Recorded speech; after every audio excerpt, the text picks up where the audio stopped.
Thanks, buddy. Thank you, Mitch. Yeah.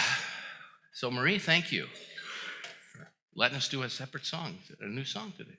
Beautiful.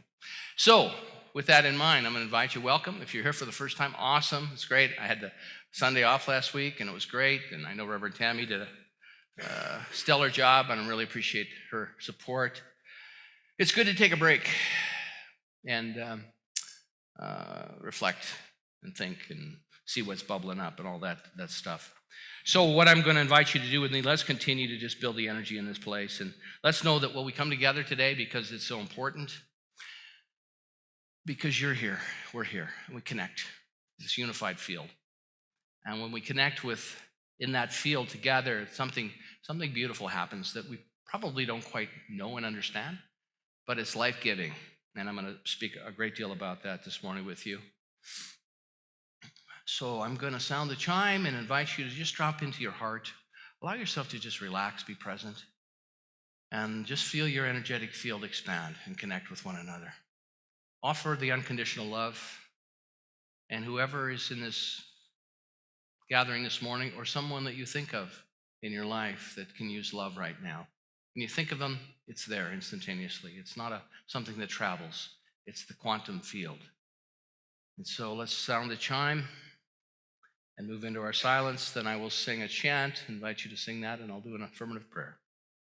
Let's begin.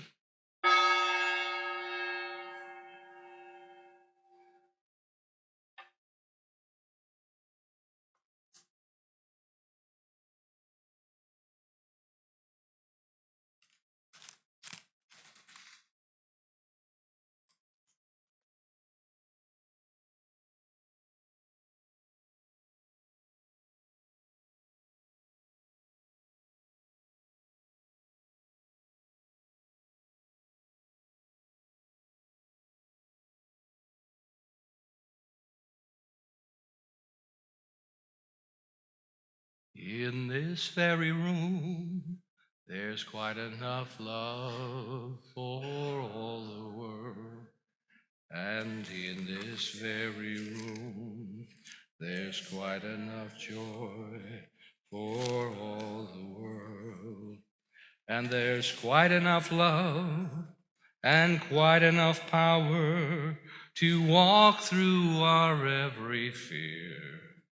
For Spirit, one Spirit, is in this very room, in this very room, in this very room. So let's know this together. There's one activity, one power, one presence. That activity, that power, that presence, that infinite divine intelligence that moves in and through and as all of life is the source, our source. And so in recognition of that, and I invite you to open yourself to that experience, to reveal that in this moment, that there's something powerful and beautiful finding its way in and through and as you in this moment. But it requires a welcome. All it requires is a welcome and an awareness. And each time we welcome, it's different. Each time we welcome, we are shifted and changed to go home to ourselves. And so I know this day is powerful and beautiful in every good way, that we have been blessed by so many wonderful things, so many opportunities to do our own deep inquiry and work and transformation. Transformation that helps shift and change and empower individual, ordinary people and to do incredibly powerful, impactful things upon this world, to create a world that works for everyone. And so there's nothing more precious nor sacred than this, your consciousness, your eternal consciousness that has come and taken form at this point in time, in this point in history, and to be inundated with meaning making that perhaps doesn't align with the highest and the best. So let us stand together this day. Let us know that I am guided, you are guided in every good thing, that you hear the words that are appropriate, and you hear yourself in between the words, in between the notes of the music. For there is where the gold lies as well. So we come together in a mosaic collaboration of revelation, of transformation. This day is powerful and beautiful because we claim it to be so. And the infinite divine intelligence says yes. For this I give thanks. I give thanks to stand in the yes with you, for the joy and the celebration of life, for music and love, laughter, heartbreak, for every aspect of it. I give thanks.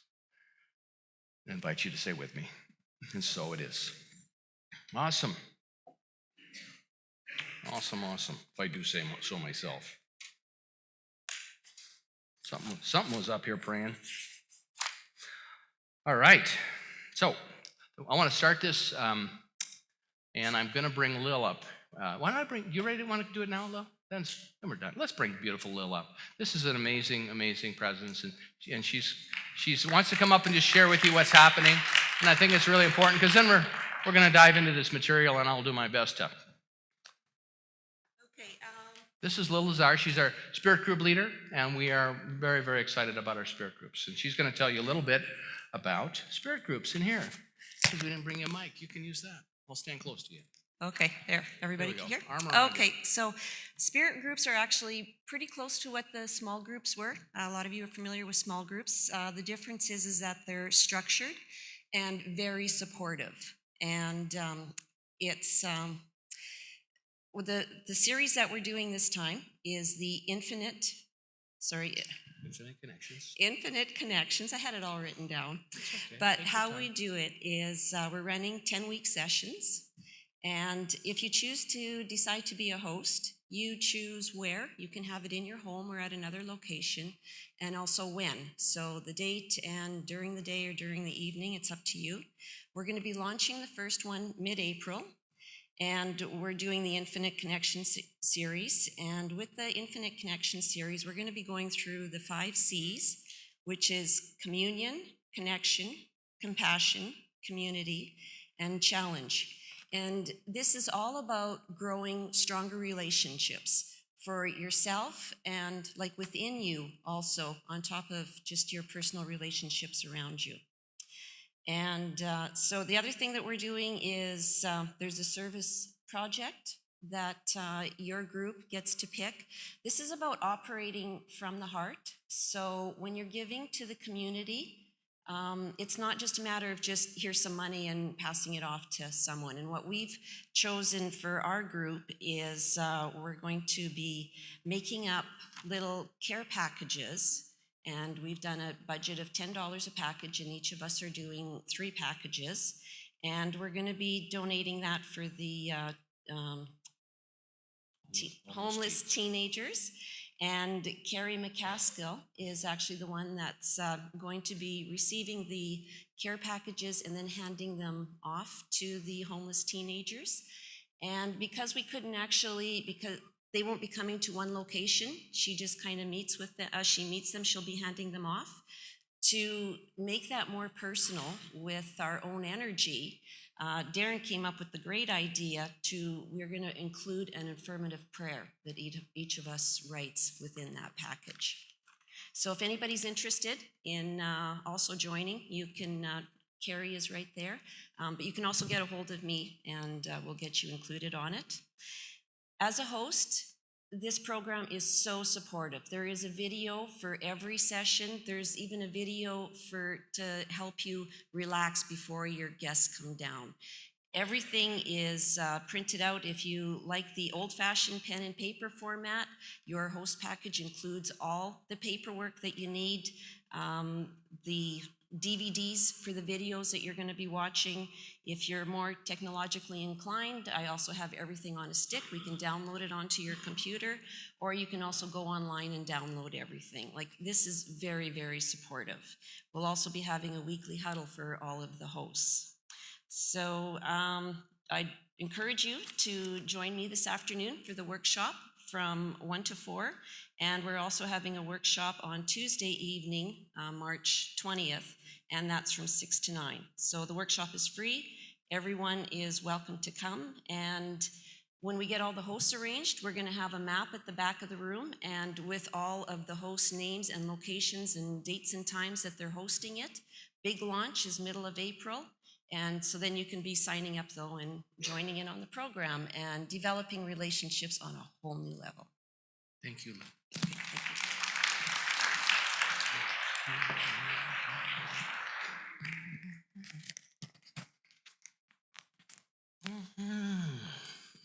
All right. So I have an assignment that I'm going to model for you because Dr. Gary Simmons asked me to model this. And this comes from our Q process. And Q means quantum. We had a really great meeting yesterday, and really important that we use language that people understand. So Q is not anything weird, although the Q sounds strange if you don't know it. It means quantum, and it is a practice, a 21-day self-directed practice to help start noticing where fear shows up in your life. And then dealing with it effectively so that the experience of fear no longer dominates your experience. In other words, wherever you become triggered, because whenever we get triggered, we move into fear. So part of that is my cue card. And so I've been given the homework by Dr. Gary Simmons to model this for you, because our intention is with each meeting that we enter into within our community from this point forward, we start with this. And so what I request of you today from my cue card is, please have compassion for me when I show up as who I am not.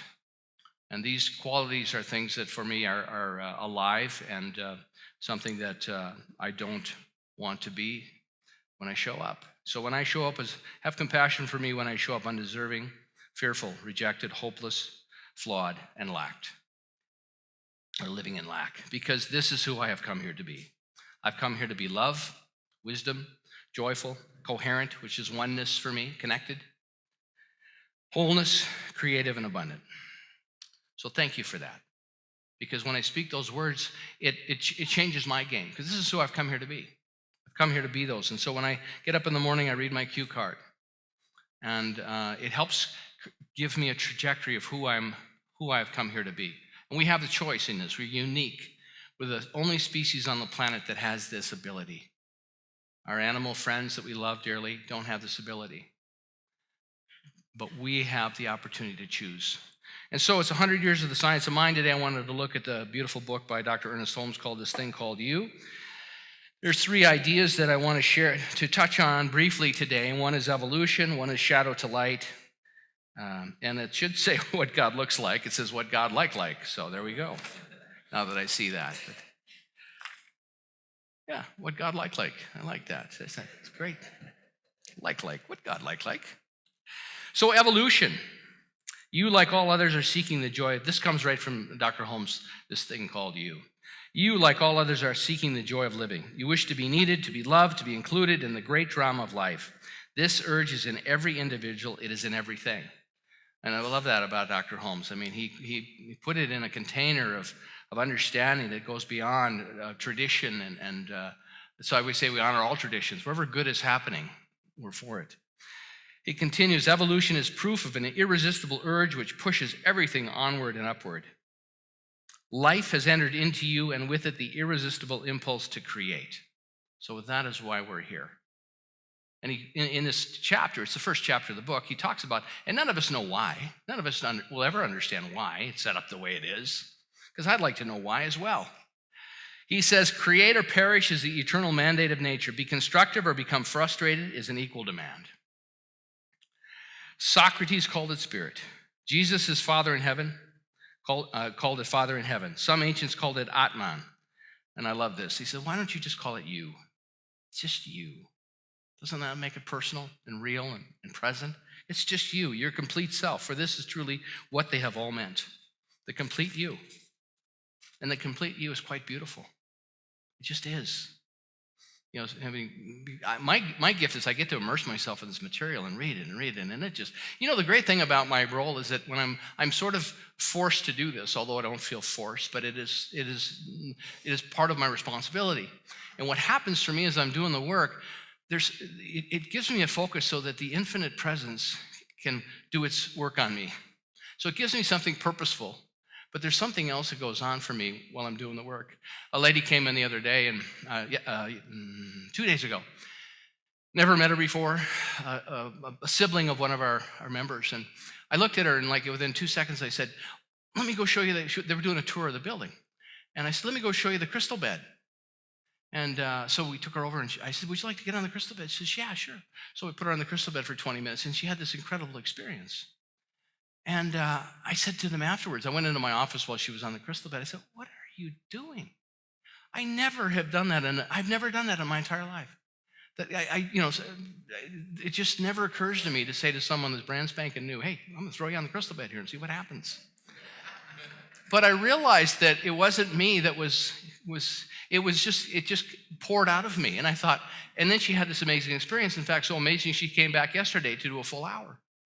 But I thought, isn't it interesting how Spirit works in our lives? But it wasn't a conscious effort on my part, but it was just so obvious to me when we met. It was like, how about a crystal bed? I have never done that before, but I just thought, there's God showing up. And it wasn't anything I planned. It was just showing up, and here we are. And so neither here nor there, but isn't it interesting how things show up for us when we're grounded in a state of grace? We never know. I bet you that happens for Martin Kerr when he's writing a song. We can ask him later. So, this idea of evolution, it's just pouring forth. It wants to happen for us and through us and as us. The joy of living. All the great traditions called it certain things to come home to ourselves. Humanity, as Dr. Holmes said, did not create life. We are something that lives in, from, and by it. We cannot escape life or the necessity of giving expression to it through living. Life has entered into you, and with it the irresistible impulse to create. We may call this thing good or evil, right or wrong, God or devil, heaven or hell.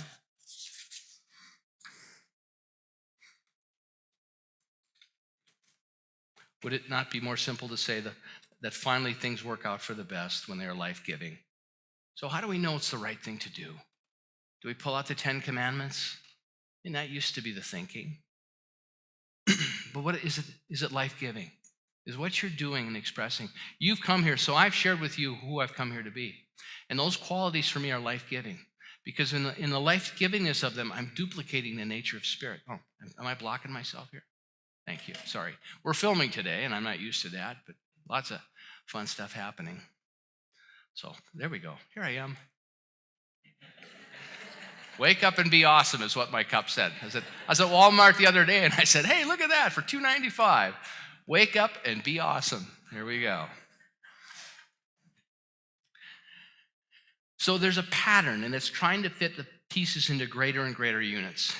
And if we look at the world and look at the pattern over history, it is progressively getting better, despite what the newspapers tell us, despite what the titillating news of the day is.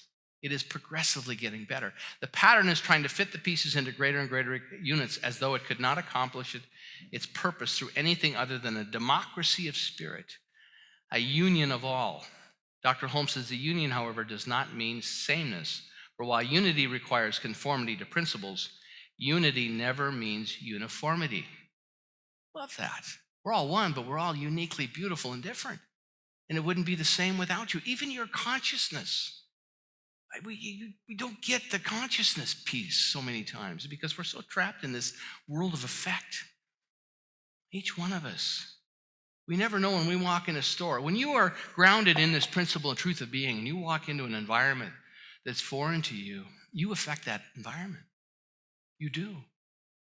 By your presence, by your consciousness. There's nothing more important on this journey than consciousness. Nothing.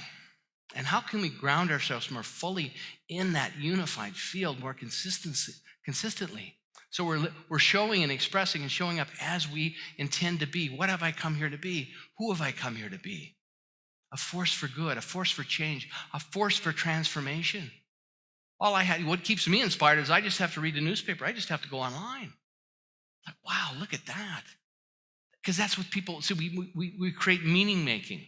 Well, another beautiful book here by Dr. Gary Simmons, who we've been working with our Q process, with our quantum process, about overcoming fear in a very systematic way, called The Eye of the Storm.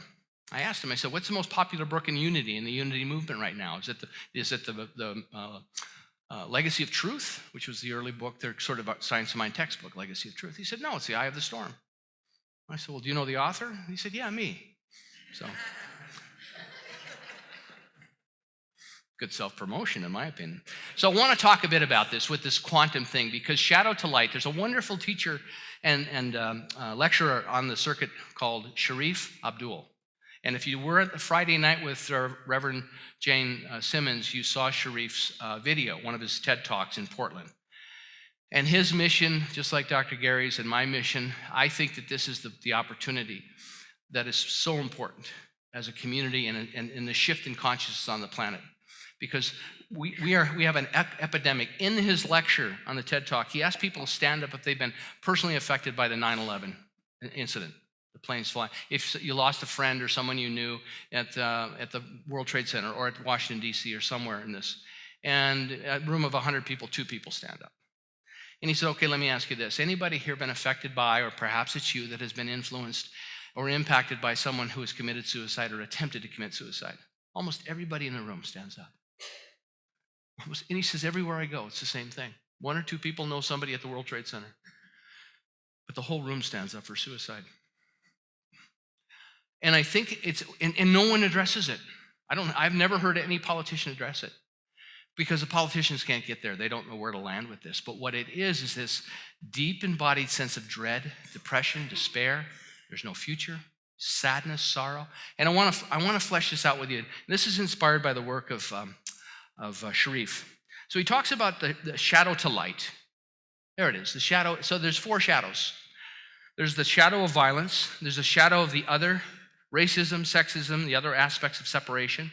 The shadow of lack, poverty, greed, hoarding. And the shadow of despair, depression, and suicide. Those are the 4 shadows. When we talk about Q, when we talk about quantum, this is what we're talking about, is looking at these shadows. And when we integrate them, we have a better chance of stepping back into our divinity and our wholeness and living from that and modeling that for our children and our grandchildren and for one another.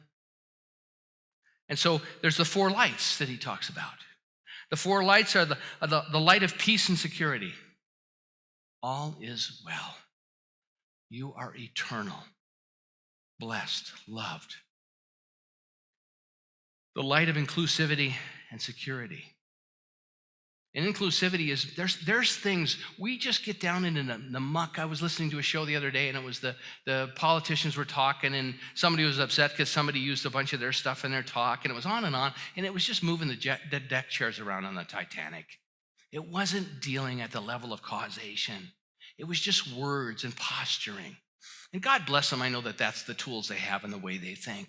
But it was not about, so in other words, as Sharif says, how many people here are for gay marriage? And we won't do this, but he did this as an example. He said, hey, I want you to line up over on this side if you're for gay marriage. And those of you against gay marriage, go over there. And he says, we'd have 2 groups. We said, okay, let's do it this way. He said, how many of you here are for clean water? Everybody that likes clean water over on this side. And everybody that wants to drink dirty water, polluted water, over on this side. But it's a higher level of conversation. There are things that all of us are for. And the rest of it, I know Donald Trump paid $130,000 to some woman that they say he may or may not have had some type of relationship with. You know what? None of my business. And there's a lot of people that want to make it their business. I'll let them have it. I'm interested in consciousness.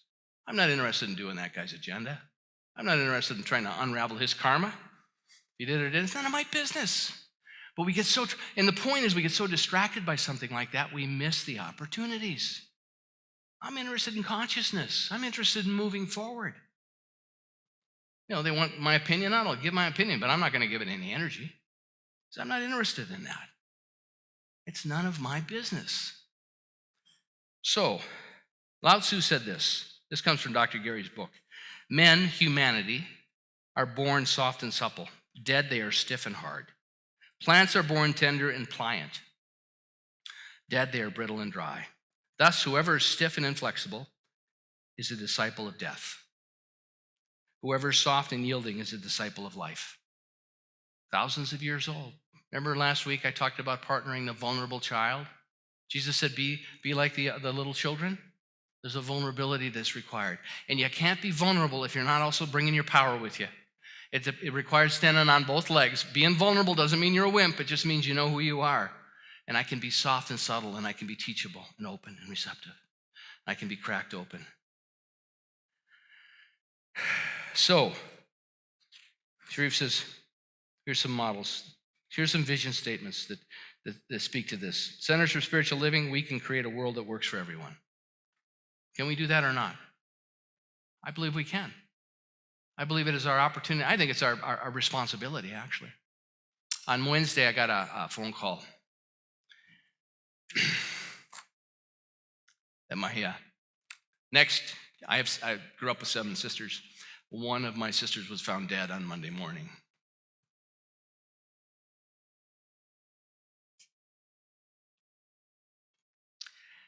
And so I'm not going to travel for the memorial because this is more meaningful for me, and I've done my prayer work, and I continue to do my prayer work for her. But she showed up with things that were triggered in her. I think we all carry the possibility of certain things. And so one of the things that got triggered within her was mental illness. And so she never found her way in life. She never was able to work. She never had a meaningful relationship. I don't think she ever had a significant other in her life. She lived on subsidized government housing. She received a check each month from the government to buy food, and just a life that in many ways was just sad. And I think for all of us, as her brothers and sisters, I sent a text last night to the rest of them. I said, I don't think any of us could ever understand what Joan's soul agreement was. And hopefully she's finding some peace and some support, which she struggled her whole life to welcome. Because she just couldn't do it. She couldn't read a science of mind textbook. She couldn't grasp any of these concepts. And all of us tried to help, and we couldn't help. But some of us are so sensitive that we take on the collective unhealed pathology of the group. And I think that she served that purpose. With all of there was a lot of things. So I grew up in an environment where you didn't talk about your feelings. And most of it was about power. Most of it was about punishment. Most of it was about right and wrong. There certainly wasn't any, we gave lip service to a tradition, but we certainly didn't live it.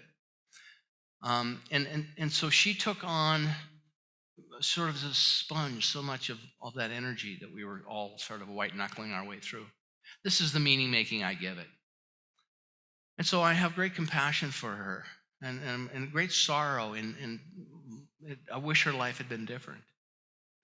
But who am I to judge it? All I can do is honor it and hold it in grace. And I'm so grateful to have a perspective and a philosophy in my life that I don't discard it. I hold it very preciously because it's so profoundly meaningful and rich and deep and sad. And so I'm just grateful that I can express that with you and share that with you, because it's tough. It's a tough thing. And I know my sisters are really at a loss for what to say and feel. So Sharif says here, he says, a shadow is the stuff we fear. It can be fear itself. My sister was afraid of everything and everyone. Everyone was a threat. So she isolated herself. And she got very heavy, very, very physically, put on a lot of weight to protect herself. It can be fear itself. What's blocking the light on a personal level? Personally, the shadow keeps us small and unenlightened. It keeps us from perceiving reality. It magnifies our fears. It's not the fears that aren't there, but we make them seem bigger than they are. And they certainly did for my sister. The stuff that she would bring up, I'd say, really? Really? Let's look at this. And we would look at it, and it was still huge in her thinking, in her meaning making. It keeps us away from our greatness. Ultimately, it's self-destructive. It makes us angry and disempowered. We get very depressed and numb from the existence of shadows. All this happens when you carry all the shadow around personally. On a societal level, we create a society based on fears and insecurities, a society that perpetuates injustice, a society that's unsustainable, a society that's immoral, a society that's mindless, and a society that is ultimately suicidal. We see it everywhere we look right now. And one of the things that I'm so excited about and appreciative and treasure is that we have 8 people right now signed up within our community to be Q coaches, quantum coaches with Dr. Gary Simmons, because this is a program that I think we can take not just within our community, but take it out in the world. It doesn't require anybody to give up their core beliefs. It's just simply inviting people into a tool and a practice that allows them to transform the shadow and to integrate the shadow. It's so important. You are the life of God. And when you create a childlike, youthful atmosphere around the issues at hand, when you're open, willing, flexible, affirming, and supportive, you are radiating the life of God in all that you are and do. But it takes practice. It takes dissolving those error beliefs, integrating the shadow work, because those are precious too. Those are part of you. That's God as well. And we've come to have this experience, the polarities. Dr. Holmes writes about it in this thing called You. We've come to have the light and the darkness so we can choose.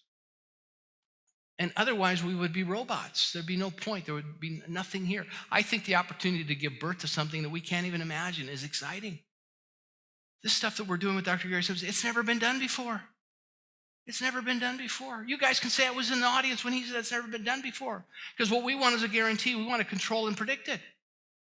And the infinite intelligence is like, hey, man, you move in that direction. We'll show you where to go.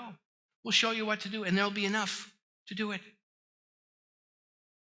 And if it turns out I'm wrong, you can all say, hey, I was there the day he made all those crazy statements, and he was all wrong. But I don't believe I'm wrong. I stand in it. I've given my life to this because I know how important it is. And believe me, someone asked me years ago at a minister's conference, would you, like once a year, do you reassess what you're doing as a minister, and is this right for you? I said, once a year? Every morning I get up and ask myself those questions.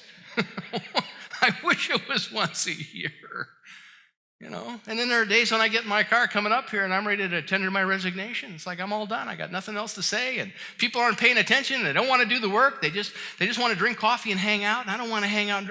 Hey, I'm drinking coffee right now, but I got some stuff going, right? So you can have a coffee, but you can still be engaged in the process. And then by the time I get to the garage door in the back, I'm back in it again. Because I see Steve's car. Oh God, what a gem that guy is. There have been some gems that have showed up in this last year that have kept me in the game, I got to tell you. And I'm really grateful. If a conversation becomes blaming or condescending, you bounce into discussion. This is when we're grounded in our centeredness, and this comes from Dr. Gary's book. If a conversation becomes blaming or condescending, you bounce into the discussion with openness and understanding. If people are stuck in how a situation looks or feel, you're able to transform that. You remind them of the infinite possibilities that surround them. See, abundance isn't about money. Abundance is about understanding. Man, there's infinite possibilities. It is what it is today. Yesterday, we had like 30 people show up for our quantum meeting to check in and have conversations and everything. And my vision for our community is that we are fully funded annually through our pledge program. We have enough. Everyone knows what it takes to operate here, and everyone does what they can. We're not there right now. We're at 25%. The great news is we got 75% to fill in. And the wonderful thing is, as we move forward in this transformation, how much is transformation worth to you? How much is it worth? I had a lady I've been working with. She called me up the other day. She said, I got scammed by these I2 cards. I said, well, what happened? She said, well, they called up and they said, send us money. And I said, well, how much was it? And she said, well, I lost $5,000. I thought, shucks, if you want to put $5,000 or something meaningful, I got a spot for that. I didn't say that to her at the time. I said, well, let's do some prayer work around this. I'm sure that there's sadness around this. There's enough out there. What is transformation worth? To not live a life of depression and sadness. You are the thing itself. There's something waiting to happen that's beautiful and powerful within you. And I know that, and you can borrow my belief in that until you catch up. I'm not here to be your guru and tell you what to think and what to do. I'm here to free you. I want your freedom. So wherever you go, you are a light upon this planet. You are the light of the world. You are the light of the world. God bless you. We can create a world that works for everyone. If you don't like that one from Centers for Spiritual Living, I got another one. This comes from Sharif. This comes from Will McDonald. We can love all of the children, all of the species, for all time. We can love all the children of all the species for all time. That'll change you, won't it? Yeah. Isn't that beautiful? I love that.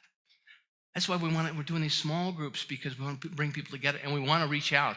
Lil does such a beautiful job. She's just such a beacon for this. We want to be out in the world helping people. We want to be serving. Because I'll tell you what happens when we go out and serve. This infinite divine presence, we get out of ourselves and something's done unto us. When we pray for another person, one of the great gifts of my journey of this affirmative prayer and praying with so many people over the years, every time I do a prayer, I'm changed. Every time you come and ask me for prayer, I'm shifted and changed. And it's beautiful. It's beautiful. And I love it. And I want that for you. I want you to stand in grace and beauty and joy and integrity in the storms of life. Mark Anelsky says we can create an economy of enduring happiness and an economy of love. When we're living from our source, there's a whole different perspective we take on. There's a whole different reality that we take on. And it's beautiful. It's beautiful. So thank you for being part of this. Thank you for showing up, making the trip here, getting up an hour early today, and being here and being you and sharing your consciousness with us. It's an honor.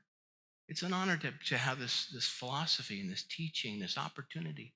It's an opportunity today. It's an opportunity to be transformed, to transform life so that we can help create a better world. And we look out in the world, and we are the placeholders for that.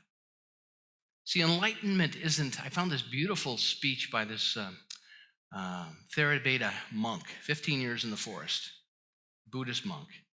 And it's long, I'm going to use it in the next service, but it's a long, but at the end of the thing, what it is he says that enlightenment is not a destination, it's ongoing. And if someone comes up to you and says, I'm enlightened, they're full of crap. He doesn't say that, but that's what he means. Because it's ongoing. Well, what enlightenment means is that we move into a unified field. All of a sudden, the separation between you and I is gone. We're one. We're one. And then what happens is as we do our own healing, we do our own quantum healing, we start to take on and start to feel the pain of the collective. That's what enlightenment is. We have the capacity to feel the pain of the collective and maintain our joy, because we understand the beauty and the opportunity and the possibility. That is groundedness. That is power. That's where we need to go, gang. People on the planet, so that when things come at us, we're not crushed. We're able to say, look at that. There's shadow playing itself out again. And I don't support that, because this is who I am. This is who I've come here to be. I've come here to be love. I've come here to be wholeness. I've come here to be creative. I've come here to be abundant. Abundance is understanding at the depths of our being that we are the infinite possibility at all times. It's not how much money you got in your pocket. That's just measuring who you are by what you own. It's about consciousness. So it's a beautiful thing we're about. God bless you. I hope some of these words stick with you. We're here to create program and opportunity together for myself as well. I need this. I need community. I need to be connected. I need to witness your challenges and your victories, because they keep me in the game. And so many people have come to me over the years and said, thank you for this or thank you for that. They're always a surprise. And I'm always delighted when something has made a difference. And you're making a difference for people as well. So let's just strike an agreement here. We have more than enough personally, collectively, that this community and your life continue to move forward powerfully and wonderfully, and that you're guarded and directed, and you help guide us into the programs and the languaging and the ideas and the consciousness of the greater yet to be. This is our opportunity. So I thank you so much for being part of that. We can love all of the children, all of the species for all time. And so it is.